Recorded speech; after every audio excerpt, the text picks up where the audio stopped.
तुमच्या हक्काचं family hospital Lokmudra Meera multi speciality hospital आता शंकर शेठ रस्ता स्वारगेट कॅम्प येथे 4 सप्टेंबर पासून आपल्या सेवेत। यासाठी जवळपास 1000 प्रमाणपत्र जे आहेत ते तालुक्यामध्ये वाटली जावी अशा पद्धतीची सक्ती केल्याचं पाहायला मिळते। खरंच ही सक्ती आहे की हा नियम आहे?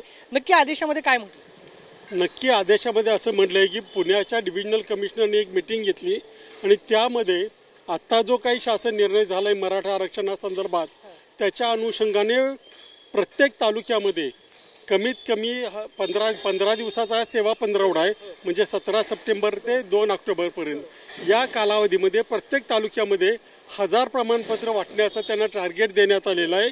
परंतु याच्यामधला मुख्य भाग असा आहे की जे काही मूळ आदेश आहे तो वेगळाच आहे, त्याचा अर्थ कसा लावायचा याचा कुठे अजून पत्ता नाही आहे। म्हणजे आणि तो आदेश आहे तो हैदराबाद गॅजेट आहे, म्हणजे मराठवाड्यासाठी आहे। आणि हे जे परिपत्रक काढलंय ते सोलापूरच्या जिल्हाधिकाऱ्यांनी काढलंय आणि या आदेशानुसार ती नोंद तपासणं, त्यानंतर मग वंशावळ तपासणं यासाठी जी कमिटी नेमली त्या कमिटीचं काम काही एका दिवसात होण्यासारखं नाही, त्याला वेळ लागणार आणि या सगळ्या प्रोसिजरला बराच कालावधी लागणार आहे। माहिती असताना सुद्धा 15 दिवसामध्ये 1000 प्रमाणपत्र द्यावीत असं काढणं हा म्हणजे आक्रस्ताळेपणा आहे। याच्यातून कुणालाच काही मिळणार नाही आहे। फक्त बनावट कागदपत्र किंवा बनावट जातीचे दाखले करणाऱ्यांना याच्यामधून प्रोत्साहन मिळेल, कारण एकीकडे टार्गेट पण पूर्ण करायचं आहे आणि मग अशा परिस्थितीचा फायदा जे तरी दाखवण्याचा प्रयत्न आहे का? दाखवण्याचा प्रयत्न आहे शासनाला, मुख्यमंत्र्यांना आपण किती काम केले दाखवण्याचा प्रयत्न आहे।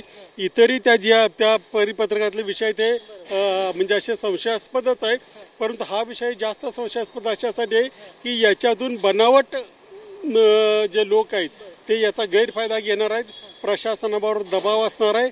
परिणामी काय होईल की ज्यांना खरंच न्याय मिळायला हवे त्यांनाही काही मिळणार नाही आणि मग एकदमच सगळ्या गोष्टीचा ज्याला मराठीमध्ये चौथा शब्द म्हणतो तसा होईल आणि मग पुन्हा एकदा त्या चक्रव्यूहातून गरजू नागरिकांना जावं लागेल। सर, याची सुरुवात जी आहे ते मुळात म्हणजे की ज्यांची आधी कुणबी नोंद होती त्यांना जवळपास ते व्हॅलिडिटी करण्यापर्यंत 5-5, 6-6 महिन्यांचा वेळ लागायचा किंवा मग सरकार दरबारी हेलपाटे मारायला जवळपास काही जणांच्या तक्रारी आहेत की वर्ष प्रमाणपत्र भेटत नाही। 15 दिवसांमध्ये 1000 प्रमाणपत्र वाटणं हे नक्की म्हणजे याच्यामध्ये काय? हे कुठल्याही परीक्षा झाल्यानंतर प्रमाणपत्र वाटतो तशा प्रकारचं सर्टिफिकेट नाही आहे, त्याला एक कायदेशीर आधार असायला हवा, वंशावळ शोधायला असायला हवी, गॅजेटमध्ये ती नोंद सापडायला पाहिजे, त्यानंतर हे करता येतं। आणि ज्या 3 जणांची कमिटी आहे ती काय अशी पटकन समोर आलं म्हणून सह्या करणार नाही, त्यांनी पडताळणी करायची आहे। पडताळणीत ते चुकले तर त्यांच्यासह जो प्रमाणपत्र मिळवणार आहे तोही दोषी ठरणार आहे। त्यामुळे शासनाने या संदर्भात स्पष्टीकरण पण द्यावं आणि या सगळ्या प्रोसिजरला सध्या तरी स्थगिती देऊन ही बंद करावी। ज्यांना न्याय हक्क आहे त्यांना देण्यासाठी चांगली प्रक्रिया आखावी आणि मग त्यांना प्रमाणपत्र देण्यात येईल। कुणबी प्रमाणपत्रासारखी प्रमाणपत्र जे आहे ते सेवा पंधरवड्यामध्ये त्याचा समावेश करणं हेच मुळात चुकीचं आहे। पूर्णपणे चुकीचं आहे, कारण त्याच्यासाठी प्रक्रियाच एवढी मोठी आहे ना की कुणाच्या डोक्यात ही कल्पना आली कळत नाहीये। खरं तर इथं सगळे सुशिक्षित अधिकारी आहेत, IAS ऑफिसर्स आहेत असं आपण म्हणतो, पण त्यांच्याकडून असं काहीतरी घडावं हे अत्यंत चुकीचं आहे किंवा त्यांनी काहीतरी हेतू मनात ठेवून हे केलेलं आहे असं शंका घ्यायला जागा आहे। जर कदाचित हे महसूल आयुक्तांनी जर असे आदेश काढले असतील तर जवळपास 5-6 जिल्ह्यांमध्ये याचा प्रभाव जो आहे ते कार्यक्षेत्र त्याचा आहे, तर म्हणजे सेवा पंधरवड्यामध्ये काय 1000 प्रमाणपत्र निघत असतील तर याची संख्या मोठ्या प्रमाणावरती जाऊ शकते।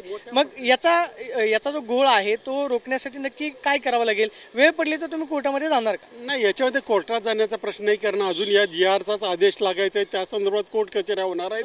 परंतु हे जे काही चाललंय मुळात हा जो शासन आदेश आहे तो हैदराबाद गॅजेटसाठीच आहे, मराठवाड्याचा आहे। मग सोलापूर, सातारा, सांगली, कोल्हापूरमध्ये लावण्याचा प्रश्न नाही। त्याच्यामुळे मला वाटतं की शासन किंवा मुख्यमंत्री तातडीने लक्ष घालून या गोष्टी थांबवतील। नाही घातलं तर अनेक जण आमचे लोक आहेत की जे कोर्टात जायला तयार आहेत। शेवटचा प्रश्न तुमच्यासाठीचा आहे, काल तुम्ही एका IPS अधिकाऱ्याचा व्हिडिओ जो आहे तो ट्विट केलेला होता। अजित पवार जे आहेत त्या अधिकाऱ्यांना त्याच्यामध्ये दम देताना पाहायला मिळतात, त्यावरती अजित पवारांनी सुद्धा आता स्पष्टीकरण दिलेलं आहे। मात्र तुम्ही असं म्हणताय की मुरमाचा जो उपसा होत असेल आणि त्याच्यासाठी जर थेट नेत्यांचा फोन येत असेल आणि जे अधिकारी करतायत दबाव आहे अधिकाऱ्यांवरती असं वाटतं? अधिकाऱ्यांवर दबाव आहे म्हणूनच मी पहिल्यापासून हे म्हणतोय की जे दबंग राजकारणी महाराष्ट्रातले आहेत त्यांना आपापल्या इलाक्यामध्ये आपापल्या भागामध्ये आपल्या मर्जीतले अधिकारी हवे असतात, त्याच्यामुळे वर्षानुवर्षे त्यांची बदली होत नाही। आता या केसमध्ये कार्यकर्त्याच्या सांगण्यावरून मुख्यमंत्री उपमुख्यमंत्र्यांनी फोन करणं हे पूर्णपणे चुकीचं आहे. माहिती न घेता अधिकाऱ्यांना फोन करून काम थांबवा असं सांगणं किंवा कारवाई करू नका असं सांगणं हे पूर्णपणे बेकायदेशीर आहे.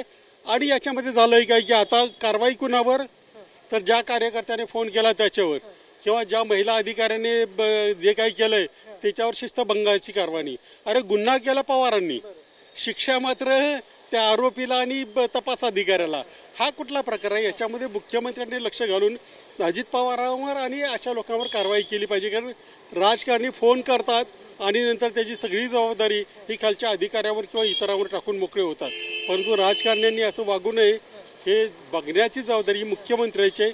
त्यांनी याच्यावर कारवाई केली. वस्तुस्थिती माहिती नसताना फोन करणं आणि अधिकाऱ्यांना काय अंकुश ठेवणं हे इतकं उघड झालंय ना. ते दोन्ही व्हिडिओ जर बघितले आपण, एक जर त्या कार्यकर्त्यांनी केलेला फोन आणि नंतर यांनी केलेला व्हिडिओ कॉल, याच्यावरून अजितदादांनी कारवाई थांबवायला सांगितलं. कुठलीही माहिती न घेता बेकायदा कारवाई थांबवायला सांगितलं.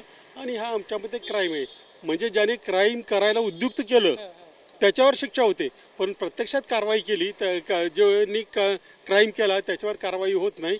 ह्याच्यातून काय महाराष्ट्राला चांगला संदेश जाणार नाही आणि प्रशासन म्हणजे त्याचं प्रशासनाचं खच्चीकरण होईल. त्यामुळे मुख्यमंत्र्यांनी याच्यात लक्ष घालून कारवाई केली पाहिजे. हे होते विजय कुंभार. ते सांगतात की राज्यामध्ये जे कुणबी प्रमाणपत्र जे आहे ज्याचा सेवा पंधरवड्यामध्ये सोलापूरच्या जिल्हाधिकाऱ्यांच्या आदेशानुसार समावेश करण्यात आलेला आहे, मुळात ही प्रक्रिया चुकीची आहे. याला लवकरात लवकर राज्य शासनाने स्थगिती द्यावी, अन्यथा आमचे लोक जे आहे ते कोर्टामध्ये जातील अशी प्रतिक्रिया विजय कुंभारांनी दिल्यास पाहायला मिळते. Camera person Nagesh Mardeson, Pradeep Kapse, TV9 Marathi, Pune. तुमच्या हक्काचं family hospital Lokmudra Meera multi speciality hospital आता शंकर शेठ रस्ता स्वारगेट कॅम्प येथे 4 सप्टेंबर पासून आपल्या सेवेत.